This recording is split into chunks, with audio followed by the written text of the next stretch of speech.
30th of last month, and we were 7 party leaders representing other party leaders in the one-term movement.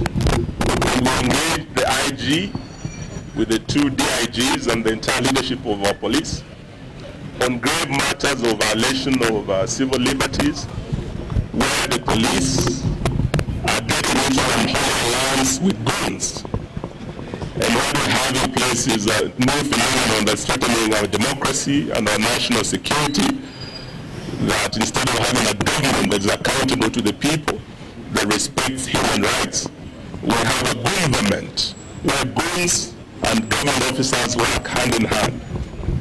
There are instances where there are clear violation of human rights, particularly targeting His Excellency Rigathi Gachagua, the 2nd Deputy President, and we had over 22 different incidences where the police and goons had attacked him and attacked all of us who were with him in various locations across the country. And the IG undertook that by today, the 16th, when we return here, he'll have a full report on action taken and remedial measures put in place to address the serious concerns that the entire leadership of the opposition had raised. We are here today, and the IG is not here. Not even DIG Langat is here. Not even DIG Masemani is here. They're all taken off. We believe this is because of orders from above, where they have been told not to engage us. But this is an issue of accountability, so we are not going to relent.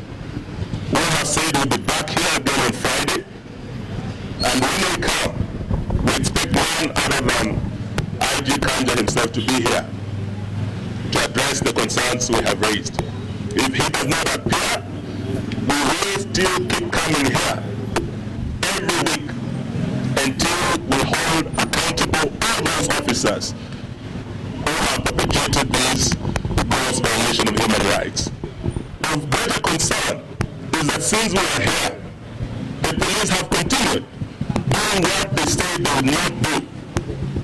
IG Kanja himself undertook before all of us that he will make sure that the police remain apolitical, that the police will not be used with guns to disrupt meetings of the opposition or to injure any Kenyans. We know that soon after we left, the 2nd Deputy President, who is also the DCP party leader, went to Nyandarua.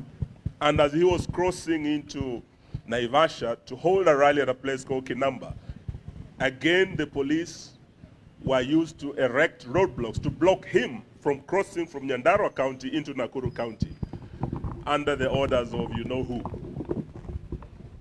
Yesterday,